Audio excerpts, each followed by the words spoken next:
नमस्कार, आप देख रहे हैं आर्यावर्त टाइम्स। मैं हूं निहारिका सिंह।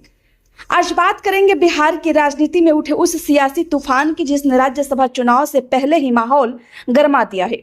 बिहार में राज्यसभा की 5 सीटों पर होने वाले चुनाव को लेकर राजनीति चरम पर है, जहां एक और एनडीए अपने मजबूत संख्या बल के दम पर 4 सीटों को लगभग पक्का मान रही है। वहीं नेता प्रतिपक्ष तेजस्वी यादव ने 5वीं सीट को लेकर बड़ा दावा ठोक दिया है। उनका कहना है कि महागठबंधन न सिर्फ उम्मीदवार उतारेगा बल्कि जीत भी दर्ज करेगा। अब सवाल है, क्या वाकई विपक्ष के पास वो ताकत है जिससे वो एनडीए के खेल को बिगाड़ सके? बिहार विधानसभा में कुल 243 विधायक हैं। राज्यसभा की एक सीट जीतने के लिए चाहिए 41 विधायकों का समर्थन।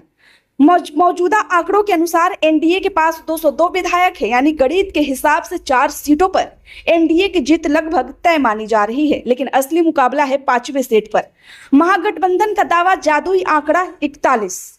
महागठबंधन के पास फिलहाल लगभग 35 विधायकों का समर्थन बताया जा रहा है। आरजेडी 25 विधायक, कांग्रेस 6, वाम दल 2, एक कम्युनिस्ट पार्टी 1 विधायक, एक अन्य सहयोगी 1 विधायक, कुल मिलाकर 35। अब यहाँ पर खेल बदल सकता है। अगर एआईएम के 5 विधायक, बीएसपी का 1 विधायक, इनका समर्थन मिल जाए तो यह आंकड़ा पहुंच सकता है 41 पर, यानी वही जादुई संख्या जो जीत के लिए जरूरी है। गुरुवार को तेजस्वी यादव ने विपक्षी दलों के साथ इस बैठक में खास चर्चा हुई।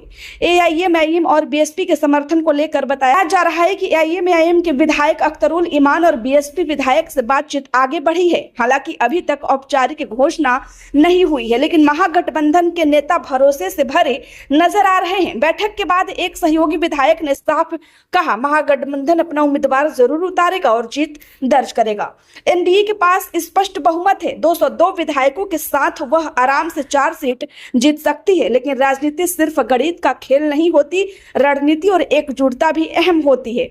अगर विपक्ष 41 का आंकड़ा जुटा लेता है तो 5वीं सीट पर मुकाबला दिलचस्प हो सकता है। एनडीए के लिए यह सिर्फ एक सीट का मामला नहीं बल्कि प्रतिष्ठा का भी सवाल है। यहाँ सबसे बड़ा सवाल यही है, क्या एआईएम और बीएसपी खुलकर महागठबंधन का समर्थन करेंगे? क्या सभी विधायक मतदान के समय एकजुट रहेंगे? राजनीति में आखिरी वक्त तक समीकरण बदलते रहते हैं। अगर विपक्ष एकजुट रहा तो 5वीं सीट पर मुकाबला कांटे का हो सकता है, लेकिन अगर जरा भी टूट फूट हुई तो फायदा सीधे एनडीए को होगा। यह सिर्फ एक राज्यसभा सीट नहीं है, विपक्ष की एकजुटता की परीक्षा भी है। यह तेजस्वी यादव के नेतृत्व की परीक्षा है। अगर महागठबंधन यह सीट जीत लेता है तो यह संदेश जाएगा कि विपक्ष कमजोर नहीं और आने वाले चुनावों में एनडीए को कड़ी टक्कर दे सकता है। वहीं अगर एनडीए 5 सीटें जीत लेती है तो यह विपक्ष के लिए बड़ा मनोवैज्ञानिक झटका होगा। अब सबकी नजर है उम्मीदवार के नाम की घोषणा पर, एआईएम और बीएसपी के आधिकारिक रुख पर और अंतिम वोटिंग के दिन पर। राजनीति के इस शतरंज में हर चाल मायने रखती है। तेजस्वी यादव ने दाव चल दिया है। अब देखना होगा कि यह दाव एनडीए का खेल बिगाड़ता है या खुद महागठबंधन के लिए जोखिम साबित होता है। फिलहाल बिहार की राजनीति में 5वीं राज्यसभा सीट को लेकर अंक गणित और रणनीति दोनों पर नजर टिकी हुई है। क्या विपक्ष 41 का आंकड़ा छू पाएगा या एनडीए अपनी पकड़ और मजबूत कर लेगी? इन सवालों का जवाब आने वाले दिनों में मिल जाएगा। फिलहाल के लिए इतना ही। आप देखते रहिए आर्यावर्त टाइम्स। कृपया खबर अच्छी लगी हो तो लाइक करें, चैनल को सब्सक्राइब करना ना भूलें। धन्यवाद।